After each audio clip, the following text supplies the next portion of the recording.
दूसरे ज्योतिर्लिंग कौन है? श्री शैले मल्लिकार्जुनम, भगवान मल्लिकार्जुन। बोलिए मल्लिकार्जुन भगवान की। क्या आप जानते हैं भगवान मल्लिकार्जुन कहाँ हैं? आंध्र प्रदेश में, आंध्रा कृष्णा नदी के तट पर श्री शैल पर्वत पर आज भी भगवान मल्लिकार्जुन विराजमान है। आंध्रा में कृष्णा नदी के तट पर श्री शैल पर्वत पर भगवान आज भी मल्लिकार्जुन विराजमान है। तो मल्लिकार्जुन रूप में भगवान क्यों आए हैं, इसके पीछे बड़ी मंगलमय कथा, बहुत ध्यान से समझेंगे। अत्यंत दुर्लभ कथा है, इससे पहले कभी नहीं सुनी होगी, बहुत ध्यान से समझिए। श्री शैले मल्लिकार्जुनम, मल्लिकार्जुन। देखो मल्लिकार्जुन किसे कहते हैं? कहते हैं कि मल्लिकार्जुन नाम के वहां श्री शैल पर्वत पर कोई पुष्प है, कोई फूल है, और उन्हीं पुष्पों के नाम पर भगवान का नाम मल्लिकार्जुन पड़ा। अब मल्लिकार्जुन ज्योतिर्लिंग के रूप में भगवान क्यों आए हैं, बड़ी मंगलमय कथा। कार्तिकेय स्वामी और गणपति भगवान की कथा सुनी सबने? एक कहता है पहले मेरा विवाह हो, दूसरा कहता है पहले मेरा विवाह हो। कार्तिकेय कहते हैं मैं पिताजी का बड़ा हूं, पहले मेरा विवाह होना चाहिए। गणपति कहते हैं नहीं नहीं भैया, मैं मैया का बड़ा हूं, बड़ा पुत्र मैं मैया का हूं, इसलिए पहले मेरा विवाह होना चाहिए। तो महादेव ने एक दौड़ रखवाई, रेस रखवाते ना, जब विवाद होता है दो में तो रेस करवाते हैं। जो रेस में फर्स्ट आएगा उसका पहले विवाह और पहले पूजा होगी। तो एक दौड़ रखवाई महादेव ने कि जो इस ब्रह्मांड की परिक्रमा करके पहले आएगा उसका विवाह और प्रथम पूजा का अधिकारी होगा। तो कार्तिकेय का वाहन क्या है? जोर से बोलिए, मयूर है, मोर है। आहा, कार्तिकेय तो बैठ गए मोर पर, और गणेश जी का वाहन मूषक है। कार्तिकेय स्वामी ने अंगूठा दिखाया, हाँ मैं कहता था ना मैं बड़ा हूं, मैं श्रेष्ठ हूं, मैं जा रहा हूं परिक्रमा के लिए, ब्रह्मांड की परिक्रमा लगाने में जा रहा हूं। तू अपने मूषक के साथ गणपति यहां बैठा रहे, मैं जा रहा हूं। फुर्र करके मयूर उड़े और परिक्रमा के लिए चल पड़े। अब गणेश जी बेचारे माथा पकड़ के बैठ गए, रे मूषक पता नहीं किसके अन्न के भंडार में चला जाए, क्या भरोसा। क्यों? धान के भंडार है ना यहाँ छत्तीसगढ़ में, मैंने सुना सबसे बड़ी मंडी है पूरे एशिया की। वाह वाह वाह, जय हो। छत्तीसगढ़ की भूमि, यहाँ एशिया की सबसे बड़ी मंडी, अनाज मंडी। तो पता नहीं किस मंडी में घुस जाए धान खाने के लिए, किस मिठाई की दुकान में चला जाए लड्डू खाने के लिए, चुहा, क्या भरोसा। इसलिए गणेश जी बैठ गए शांत होके, क्या करूं। लेकिन बुद्धि के निधान है ना, बुद्धिमान है, तुरंत मैया का हाथ पकड़ा, मैया मैया मैया चल चल चल चल। मैया का हाथ पकड़ करके लेकर के गए और महादेव के बिल्कुल बगल में बिठा दिया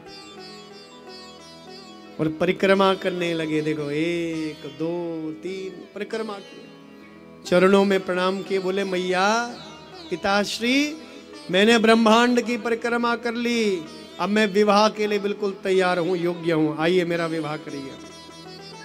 तो मैया बोली क्यों रे गणपति, झूठ बोलना कब से सीख लिया तूने?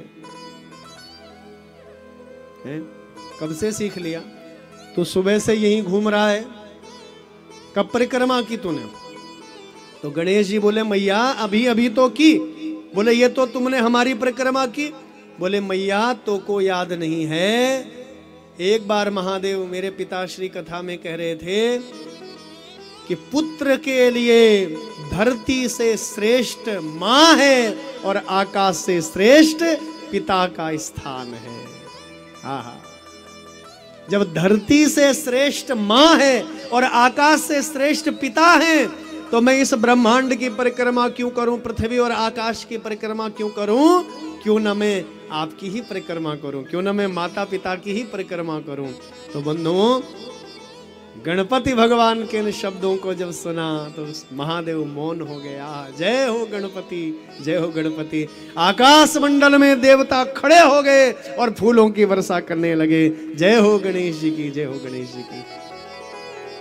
ये प्रसंग हमने कुमार खंड में भी सुना था विस्तार पूर्वक। मेरी बहनों, मेरी माताओं, मेरे मित्रों, अपने बच्चों को संस्कार जरूर दीजिए। ये संस्कारों की कथा है। अपने बच्चों को प्रणाम करना सिखाइए। आजकल कोई प्रणाम नहीं करता। बड़े बुजुर्गों को प्रणाम करो। दादा है, दाई है, कोई भी बड़े बुजुर्ग है, सबको प्रणाम करिए, सबका अभिनंदन करिए। चरण छू करके प्रणाम किया जाता है। और आजकल तो हाय हाय करते हैं लोग, ऐसे हाय हाय। तो भैया ये हाय हाय, ये हाय व बाई वालों का देश नहीं है, ये तो चरण स्पर्श करने वालों का देश है। प्रणाम। पाई लागो, पाई लागो कहते हैं ना, पाई लागो, चरण स्पर्श किया जाता है। क्यों? ये हाय बाई वालों का देश नहीं है। तो बच्चों को प्रणाम करना सिखाइए, संस्कार दीजिए और माँ और पिता में भगवान का दर्शन करें। यही कथा का ज्ञान है, यही उपदेश है। मातृदेवो भवा पितृदेवो भवा। माँ ही भगवान है, पिता ही भगवान है। तो गणेश भगवान की जय जयकार हुई। धन्य है गणेश जी। ब्रह्मांड की परिक्रमा करने के बजाय उन्होंने माता पिता की परिक्रमा की। महादेव ने घोषणा करवा दी, गणेश, हे मेरे प्रिय पुत्र, आज से तुम प्रथम पूजा के अधिकारी बनोगे। आज से सबसे पहले तुम्हारी पूजा होगी। गणेश जी की पूजा सबसे पहले होती है। पहली पूजा के अधिकारी और प्रथम विवाह के अधिकारी आप हो। तो गणेश जी की जय जयकार होने लगी। इधर रिद्धि सिद्धि से विवाह हो गया और योगक्षेम नाम के पुत्र भी हो गए। यह सूचना जब कार्तिकेय स्वामी को मिली तो कार्तिकेय महाराज नाराज हो गए, रुष्ट हो गए। सुन लीजिए, ये भगवान मल्लिकार्जुन ज्योतिर्लिंग की कथा। भगवान शिव से, माता पार्वती से रुष्ट होकर के हिमालय कैलाश को त्याग करके भगवान कुमार कार्तिकेय सीधे दक्षिण भारत में चले गए। देखो, आंध्र प्रदेश कृष्णा नदी के तट पर श्रीशैल पर्वत पर नाराज होकर, रुष्ट होकर के चले गए। इस विषय का ज्ञान जब महादेव को हुआ तो अपने पुत्र कार्तिकेय को मनाने के लिए माता पार्वती सहित भगवान शिव वहां गए। अपने पुत्र को समझाया, बेटा हमने कोई छल नहीं किया, सारी कथा सुनाई। गणेश ने, तुम जब सारे ब्रह्मांड की परिक्रमा के लिए चले गए तो उसने हमारी और तुम्हारी माँ की परिक्रमा की। इसलिए हे पुत्र, हमारे मन में कोई भेदभाव नहीं। जितने प्रिय गणेश हैं उतने ही प्रिय आप भी हो।